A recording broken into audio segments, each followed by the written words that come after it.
García.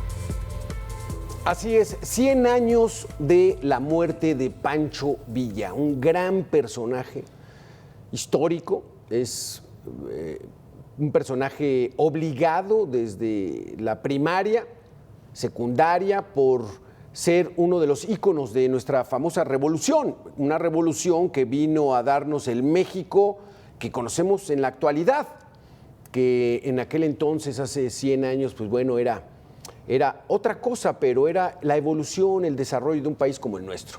Así que vámonos a Debate con, le doy la bienvenida a Marcos Almada, director y productor. Marcos, ¿cómo estás? Qué gusto saludarte. ¿Cómo estás, Alberto? ¿Qué tal? Mucho gusto.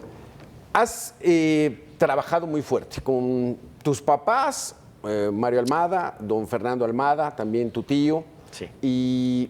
Y has trabajado el tema de Pancho Villa. ¿Qué se puede decir de entrada? 100 años de su fallecimiento, un ícono, platícanos. Sí, de hecho, yo no soy historiador, yo soy productor de cine, pero siempre también el tema de Pancho Villa siempre fue algo muy interesante para mí. Y yo filmo muchas películas en Durango, así como mi papá hizo muchas, ahora yo estoy haciendo muchas allá. Y alguna vez me topé con alguien ahí, estábamos platicando el tema de Villa y de la parte del ataque a Columbus, que a mí eso se me hizo siempre muy extraño y fue algo muy exagerado de parte del ejército estadounidense, porque ese ataque sí murieron varios personajes americanos y muchos dorados de Villa, pero sin embargo el haber agarrado el comandante Pershing y haber perseguido a Villa con 12,000 hombres, yo dije, qué exageración, ¿cómo puede ser que hagan eso? Y además con tanques, con aviones. Muchos habló de que todo esto fue porque Estados Unidos estaba preparando para la Primera Guerra Mundial y ahí fue donde probó su equipo, los tanques, los aviones, que eran la primera vez que iban a bombardear con aviones. De hecho, a Villa creo que fue el primero que le tocó. Y yo dije, ¿por qué? ¿Por qué tanto alboroto? Y además los americanos no se mueven si no hay algo fuerte económico atrás. Siempre, ¿no? Sí. Entonces dije, ¿por qué lo fueron a perseguir? Para mí que Villa fue a Columbus a otra cosa. Entonces yo ya eché a andar en mi imaginación de escritor y de guionista. Dije, han de haber ido por algo que sabía Villa que estaba escondido ahí. Y como estaba con lo de Victoriano Huerta, que salió del país por órdenes del presidente de Estados Unidos, se tuvo que salir. Y dije, ¿qué tal si Victoriano Huerta se estaba llevando un cargamento de oro con el cual iba a pagar a los alemanes? Porque además Huerta se asoció con los alemanes porque ellos le iban a ayudar a que regresara otra vez al poder a México. En fin, era todo ya saben cómo está. Sí.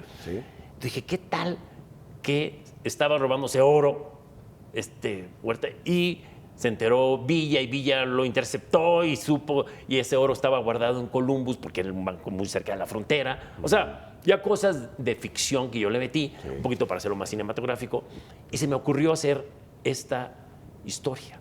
Y que los dorados de Villa finalmente venían de los dorados, pero por lo dorado del oro que tenían guardado allá. En fin, entonces escribí el guión que lo empecé a escribir muy serio, pero ya cuando iba como por la página 10 del guión dije, no, esto se presta más para hacer una comedia. Y la acabé haciendo comedia.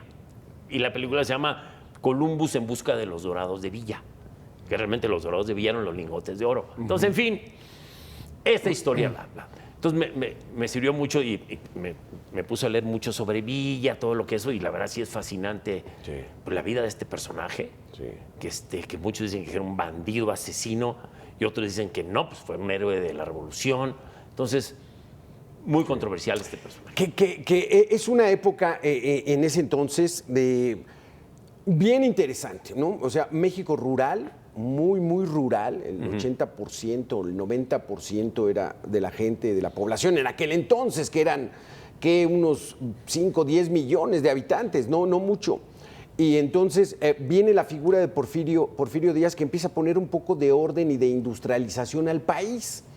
Pero le gustó el poder y entonces se queda a 30 años y es donde ya muchos políticos de aquel entonces, líderes, pues dicen, pues ya que se acabe, ¿no? Venga la revolución, vamos a acabar con ese régimen. Pero muy particular, Marco, porque derrocan a Porfirio Díaz, pues dice uno, pues ya terminó la revolución, ¿no? Pues fue rapidita. No, hombre, ahí estaba empezando porque estos personajes le empezaron a dar esa vivacidad que tiene el mexicano. O sea, Pancho Villa, Venustiano Carranza, el propio Victoriano Huerta, pues son mexicanos que traen otra dosis. Y así es Pancho Villa, ¿no? Sí, no, y además era de que eran todos contra todos. De repente, por ejemplo, Villa estuvo con Madero.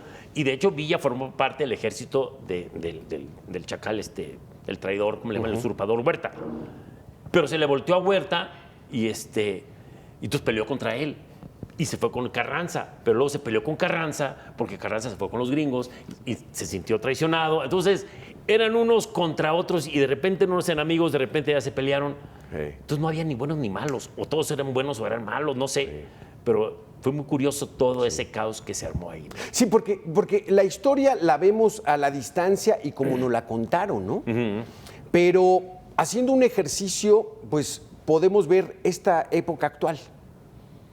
Hay personajes que son buenos y malos, luz y sombra. Así es. Y entonces tratar de ubicarnos en esa época de esos revolucionarios, pues cómo de repente estaban con un lado y de repente con el otro, por intereses personales, particulares o por intereses de la nación, pero todo los movía, ¿no? Así fue. Y eso fue lo que pasó con Villa.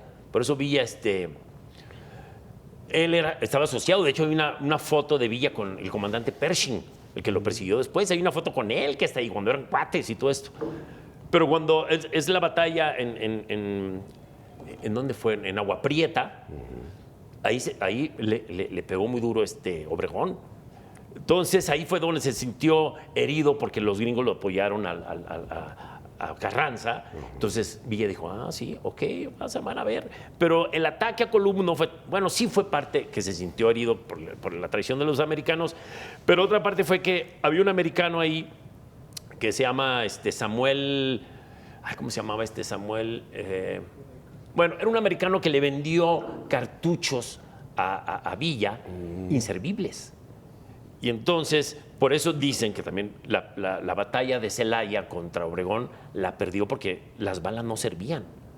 Entonces Villa agarró y dijo, Ravel se apellidaba, Samuel Ravel se apellidaba el americano y fue por él. Y fue por él a Columbus, porque él ahí vivía y tenía su hotel y tenía todo. Y fue a atacar por eso Columbus. Nada más que Ravel no estaba porque tenía un dolor de muelas y estaba en El Paso, Texas. Por eso no lo encontró el día que fue por él, que fue la noche esta. Y entonces, pero estaba el hermano de Ravel, a él sí lo agarró y lo fusiló, por supuesto. Y además Villa ni siquiera estuvo en la batalla de Columbus, él no se presentó. Él nomás lo organizó, pero él no se presentó. Entonces de ahí vino todo esto. Sí. Pero fue por la traición de los americanos y fue porque lo engañó este amigo y Villa le fue a cobrar y le dijo, a ver, me regresa el dinero de las balas. Y quién sabe qué otras cosas descubría Villa y en esos momentos había de mucha intervención del gobierno de Estados Unidos y entonces él, a lo mejor sí ella como nacionalista dijo, a ver, pues sí hemos batallado por poner orden y que vengan y que se metan con nosotros, esa habrá sido su reacción. Vamos a hacer, Marcos Almada, una pequeña pausa y regresamos en esta interesante plática, 100 años de la muerte de Pancho Villa. Volvemos.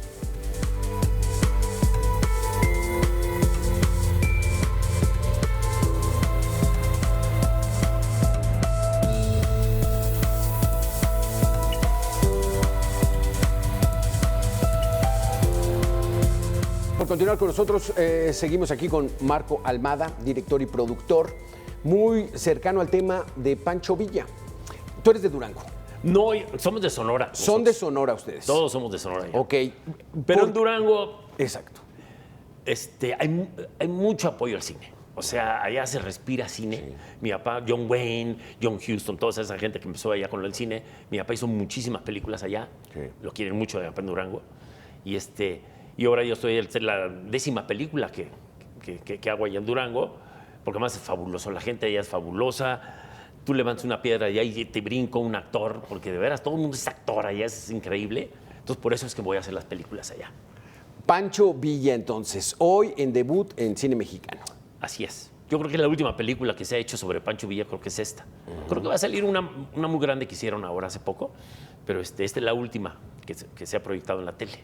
Y sale hoy con ustedes aquí en Cine Mexicano a las 9:15 de la noche. Hoy. Pancho Villa, bandido, criminal o héroe. ¿Cómo se llama la película? Se llama Columbus en busca de los dorados de Villa. Ah, no, y entonces es toda esa historia que está dentro de lo histórico y lo ficción, incluso hasta dentro Exacto. de lo cómico, porque, pues finalmente, como todo en la vida, Marco, Sí. sigue el camino del dinero. Y a lo mejor Pancho Villa iba por eso. Es una hipótesis que yo traigo y se me hizo muy cinematográfico, por eso que hice la película, ¿no? Y la película se basa en el hecho real que fue el ataque a Columbus. Sí. Y lo recreamos y todo el ataque. La verdad es que está muy divertida la película, ¿eh? Porque además de que enseña algo de historia, la enseña de una forma muy divertida con muy buenos actores duranguenses. Marco Almada, muchísimas gracias por haber estado con nosotros. Muchas gracias. 9:15 de la noche, Cine Mexicano, aquí en Mega Cable, para que no se la pierdan esta visión. Hoy, que son 100 años de la muerte del fabuloso y extraordinario personaje, que fue un personaje de la historia, Pancho Villa. Gracias, Marcos, por estar con nosotros. Gracias a ustedes. A debate.